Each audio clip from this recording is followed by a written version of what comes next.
gâchis sera toujours une altération de ma jouissance.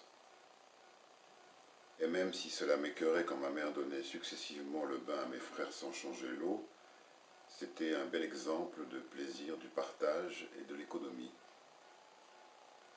L'eau du bain, après que mes deux frères y soient passés, était bien noire. Assurément, le chemin du sale vers le propre, parcouru par mes frères, se voyait. On avait des preuves. On aurait pu accrocher au-dessus de la baignoire un panneau indiquant « décapage ». C'est peut-être à cause de ce souvenir d'enfance que je n'ai jamais trop aimé les bains. On a trop l'impression d'être une morue qui dessale dans l'eau. Les enfants, eux, au moins, en s'y agitant, empêchent cette impression désagréable de marinade. Mais je ne me vois pas, devenu adulte, me mettre à chahuter dans l'eau tout seul, même si personne n'est là pour être témoin de ce moment de folie. L'eau courante est fascinante, au point que l'on a du mal à arrêter le jet du tuyau d'arrosage quand on a fini d'arroser les plantes. L'enfant qui joue sans fin sous le filet d'eau du robinet de la cuisine est absorbé par ce qui coule entre ses doigts. Cela le met dans une paix profonde.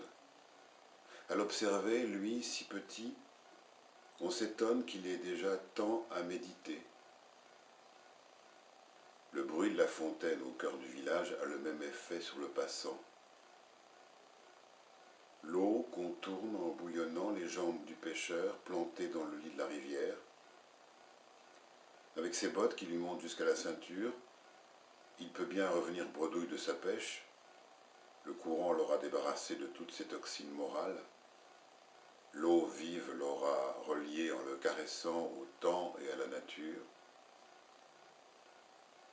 Certaines rivières du Doubs serpentent dans les champs. Elles ne trouvent pas de pente suffisante pour aller tout droit, ni de vallée encaissée qui leur indiquerait le chemin.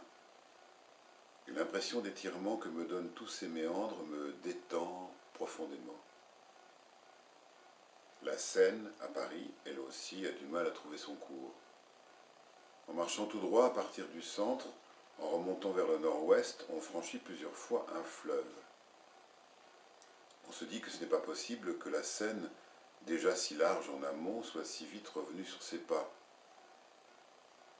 On pourrait penser qu'il s'agit de fleuves différents, comme à Lyon, où l'on franchit successivement le Rhône, puis la Saône.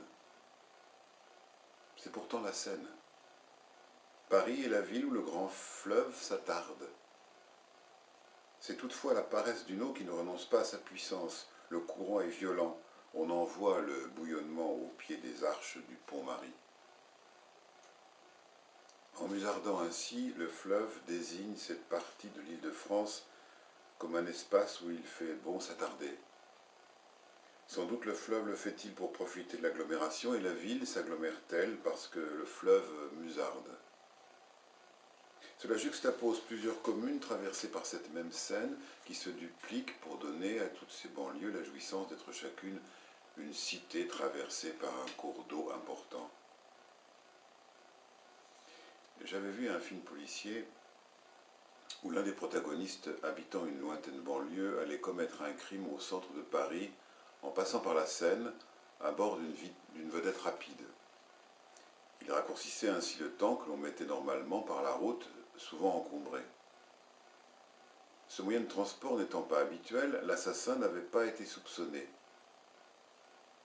Grâce à cette histoire, je réalisais combien Paris était une ville fluviale, que l'on pouvait s'y promener par la voie des eaux, que l'on pouvait s'éloigner du centre de la ville doucement, en se laissant porter par le courant dans les circonvolutions du fleuve. Les routes de montagne, elles aussi, serpentent. On voit depuis la route qui mène au col une portion de cette même voie qui se continue sur le versant d'en face, quelquefois à moins de 200 mètres de distance. Mais bien qu'elle soit toute proche, il va falloir parcourir plusieurs kilomètres avant de l'atteindre, en s'agrippant au volant à cause de tous les tournants en épingle à cheveux qui vont se succéder. Et puis, c'est plusieurs minutes plus tard que l'on se retrouvera enfin à cet endroit de la route aperçu tout à l'heure, qui semblait si proche. Les difficultés à atteindre rapidement notre but nous confrontent au sentiment d'impuissance. en nous contraignant à faire du surplace.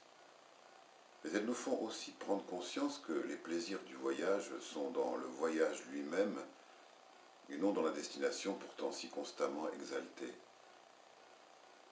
L'objectif n'est là que pour justifier la mise en mouvement.